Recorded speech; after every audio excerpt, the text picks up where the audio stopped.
Donc voici la vidéo d'un nouveau cours. Jusqu'à présent nous avons fait des choses que nous avons déjà vues. Là voici un nouveau cours.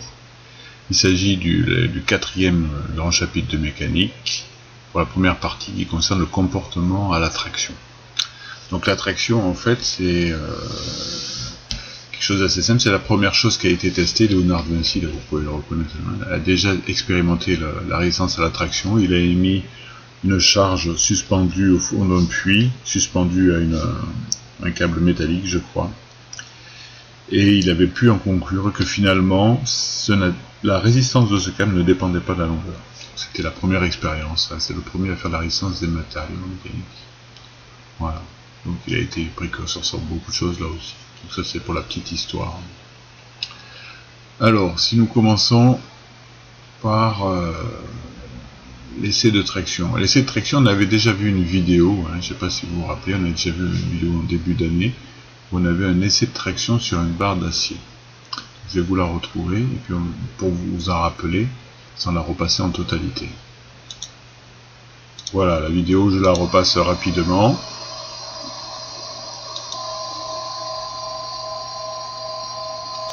Voilà, donc on a là les morts qui prennent la barre, on va tirer dessus, on met en... Une première expérimentation est faite pour mesurer l'allongement avant la casse. L'allongement, petit à petit, on le voit discrètement. On l'enlève avant qu'il ne casse. C'est un matériel assez coûteux. Et puis on continue à tirer dessus. Alors il suffit de faire des marques avec la craie, tous les 10 cm, pour mesurer l'allongement avec 1 mètre. Voilà, donc on voit toutes les marques qui sont faites tous les 10 cm. Et là, on a eu la chance d'observer la rupture de l'acier.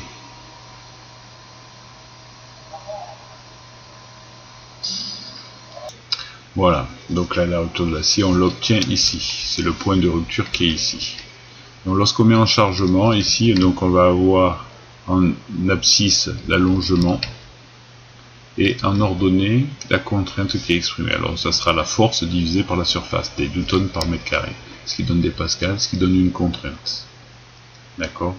Donc ici on va avoir un chargement qui va être progressif. Là on a le premier appareil de mesure, d'accord? Et là il faut l'enlever. Après on va continuer à charger jusqu'à avoir un allongement qui entraîne la rupture. D'accord? Une fois qu'on mesure ces efforts en X, en Y, en ordonnée, et l'allongement en abscisse, qui permet de calculer la déformation relative ou la contrainte en ordonnée, on s'aperçoit qu'il y a une partie droite. D'accord? Quelque chose qui est linéaire. Voilà. Cette pente, on peut la calculer, la pente de la droite, c'est E.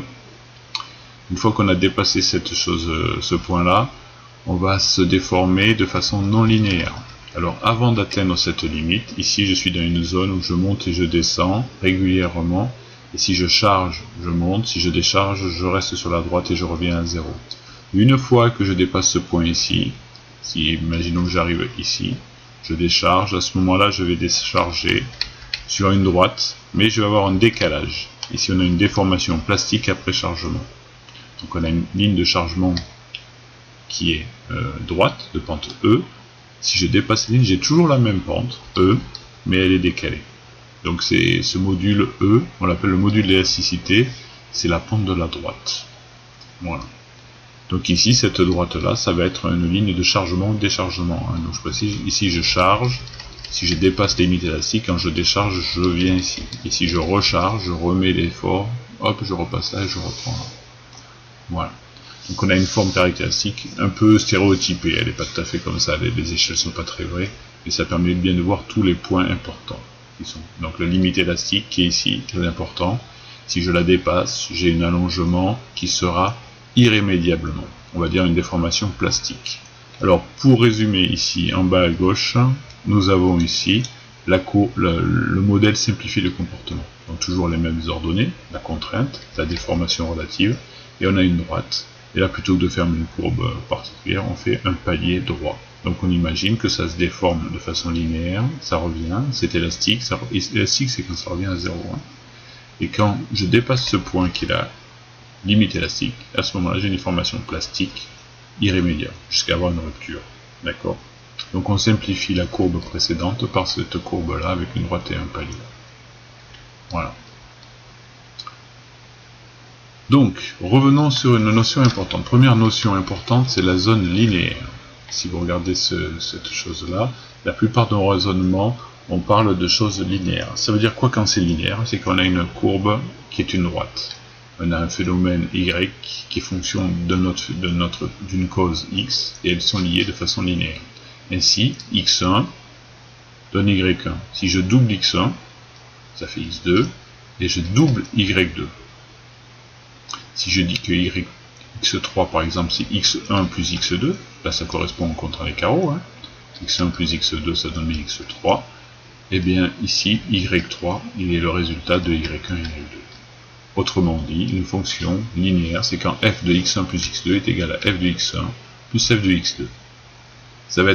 C'est très courant dans le domaine que l'on étudiera en mécanique, et on va s'en servir énormément. Par exemple, lorsque je fais un phénomène G plus Q, et ben ça sera le phénomène dû à G plus la chose due à Q. Je peux faire l'étude séparément. Je fais d'abord G, j'étudie Q, et je fais la somme des deux. Mais pareil, quand je vais pondérer, je peux pondérer les charges à l'ELU, un 35G plus un 5Q, c'est une pondération classique. Et bien je peux étudier G et pondérer le résultat. Et étudier Q et pondérer le résultat et faire la somme des deux. Donc la fonction à l'ELU, ce sera 1,35 fois la fonction de G plus 1,5 fois la fonction de Q. On peut manipuler un peu comme on veut, c'est tout ce qui est linéaire.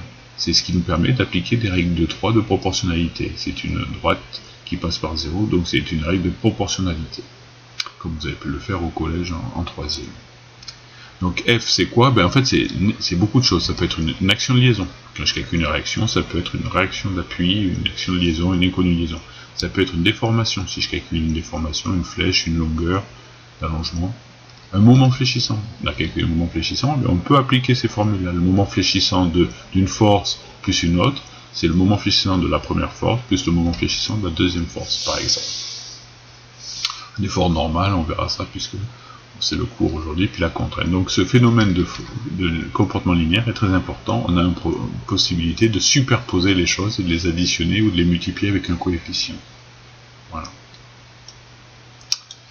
Donc ça c'est assez général, c'est pas uniquement lié à l'attraction, mais c'est le moment d'en parler puisqu'on l'a vu sur la droite de l'essai de traction. Maintenant, si on revient sur notre essai de traction, donc on a un comportement élastique et linéaire. Linéaire, ça veut dire que c'est une droite qui passe par 0. Élastique, ça veut dire que si ça se déforme, ça revient à l'état initial. Très important. Dans le bâtiment, les efforts vont être successifs. S'il y a une déformation de jour en jour qui s'accumule, ça va amener la ruine du bâtiment ou des objets, des éléments. Donc il faut que chaque fois que les efforts cessent, on revienne à l'état initial. Donc il faut revenir à 0. C'est le principe d'un comportement élastique. Donc on peut avoir le système d'un ressort. On peut imaginer que l'attraction c'est simplement un ressort avec un module. Et ben c'est la rigidité du ressort, avec des ressorts qui sont plus ou moins souples, là est marqué mou, ou plus ou moins dur. Voilà. Donc si je tire dessus, et ben ça va être plus ou moins dur. Donc E, finalement, c'est la rigidité du ressort. On a dit qu'on avait ici une droite qui s'appelle, alors en maths c'est Y égale à X, puisqu'elle se passe par 0, hein, vous voyez ici Y égale à X, et bien là ça sera sigma, c'est notre Y, égale un coefficient, E, fois epsilon, qui est notre abscisse. Donc là on a l'équation ici, sigma égale epsilon, c'est l'équation de droite, c'est ce qu'on appelle la loi du comportement, la loi de comportement à l'attraction. On sait que la contrainte c'est n sur a, ça on l'a déjà vu. Epsilon, ça c'est nouveau, c'est l'allongement divisé par la longueur initiale. Alors c'est la longueur moins la longueur de départ. Si j'ai tiré sur un élément, il est plus long, donc moins la longueur initiale. C'est peut-être allongé de 10 cm. Et s'il faisait 1 mètre, ça fait 10 cm sur 1 mètre, ça fait 10%. On peut exprimer cet epsilon en pourcentage sans problème. Si je remplace n sur a et epsilon dans la formule de comportement, on a n sur a qui est égal à E fois l'allongement divisé par la longueur initiale. Les unités, je vous conseille toujours d'avoir des unités du système international en Pascal. La déformation n'a pas d'unité, puisque c'est une distance sur une distance, donc il n'y a pas d'unité. N, c'est les formes normales, en newton. A, c'est l'aire de la section, donc c'est en mètres carrés. L, c'est une longueur qui s'est allongée, donc en mètres. Et L0, c'est la longueur initiale, en mètres. E c'est le module d'élasticité. Si sigma égale epsilon et epsilon n'a pas d'unité, E il a la même unité que sigma, donc il est bien en pascal. Pour l'acier, on va tellement l'utiliser qu'on va s'en rappeler, c'est 210 gigapascal, ou 210 10 puissance 9 pascal. Voilà.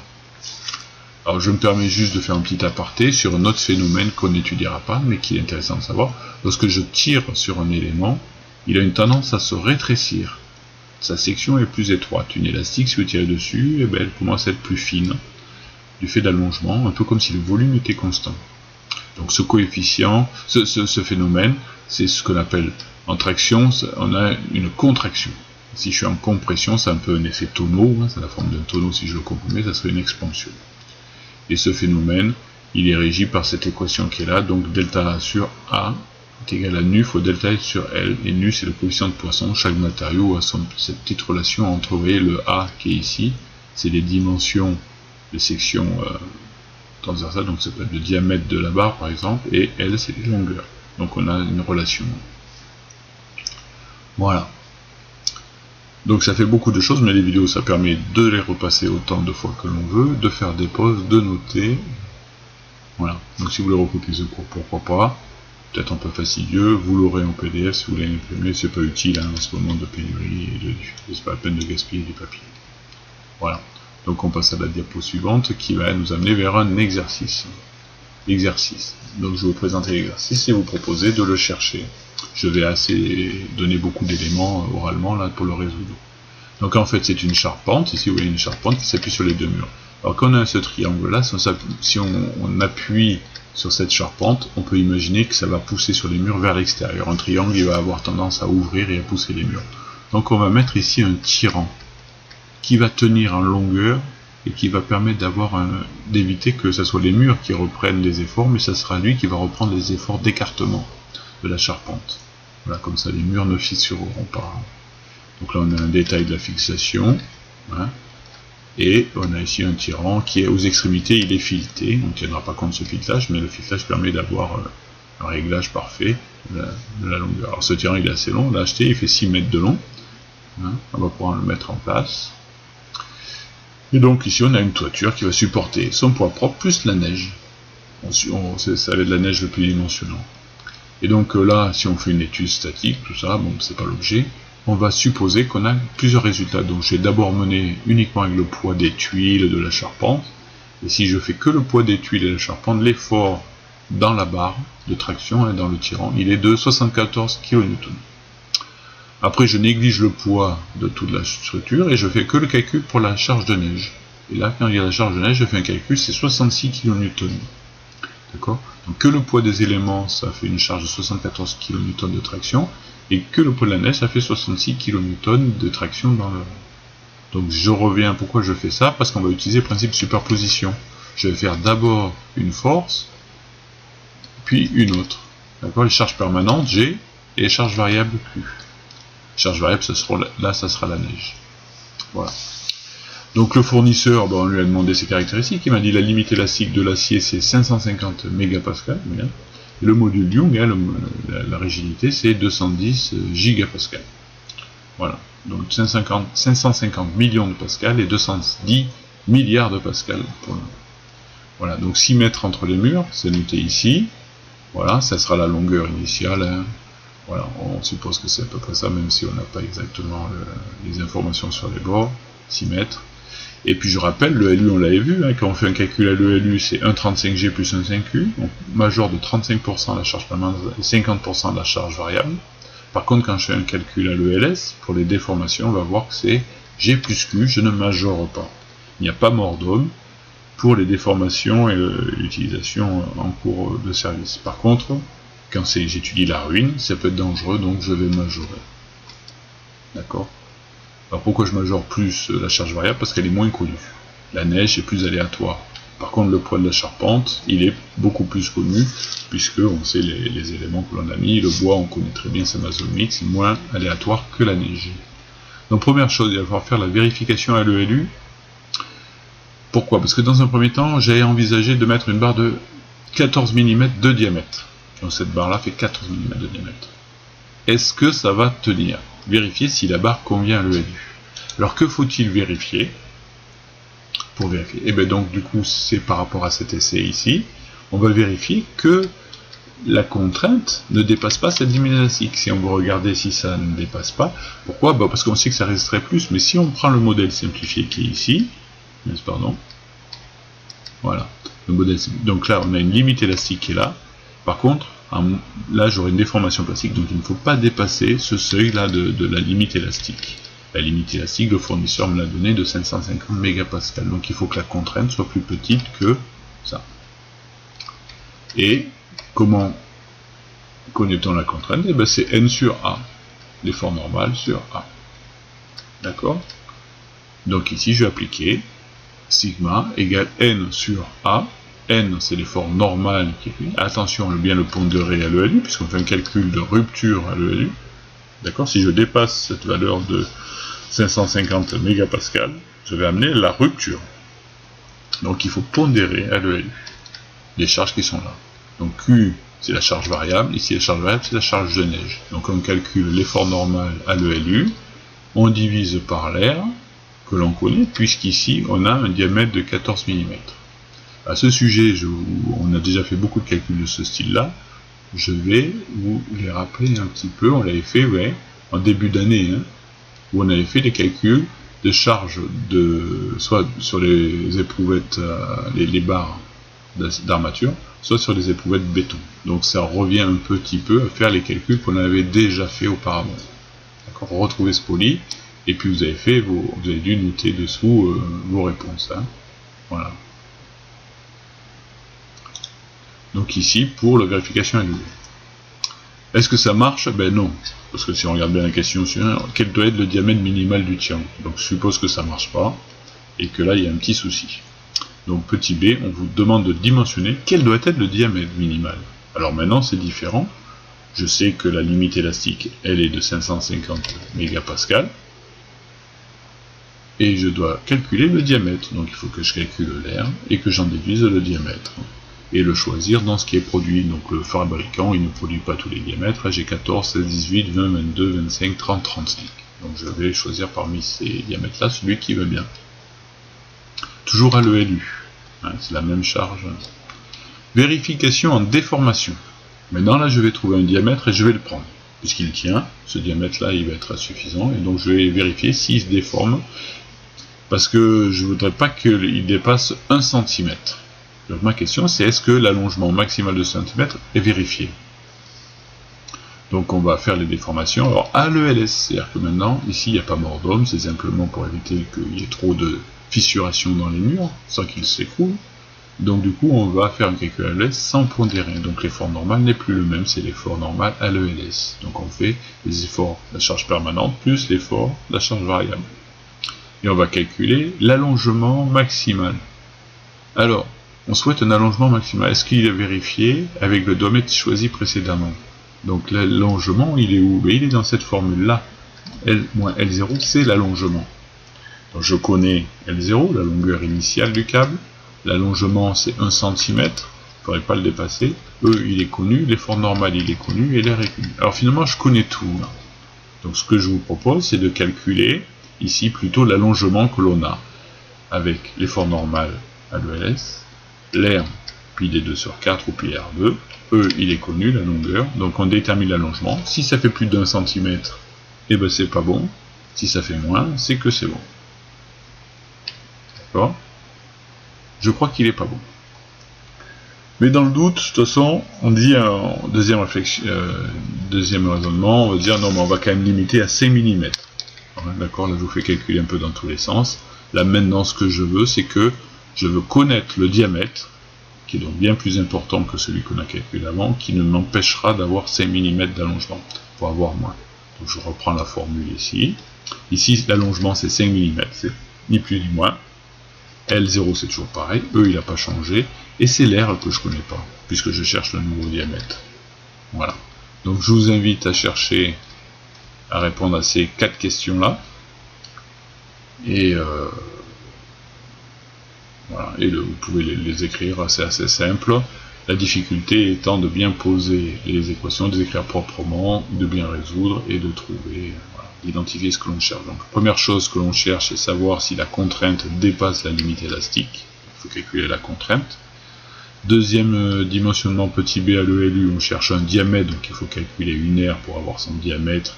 C'est parce qu'on se place à l'ELU à la limite de la rupture, il ne faut jamais dépasser cette limite, donc on va se mettre la limite élastique comme limite à ne pas franchir, et donc ça va nous donner le diamètre minimal. Ce diamètre là, on choisit après, on va arrondir, hein. Si j'ai 19, eh ben, je prendrai une barre de 20 par exemple. Si je la retiens après pour la suite, je vais calculer son allongement. Donc là, je cherche l'allongement. Je connais tout le reste sauf l'allongement et je vais vérifier s'il dépasse ou pas les 1 cm.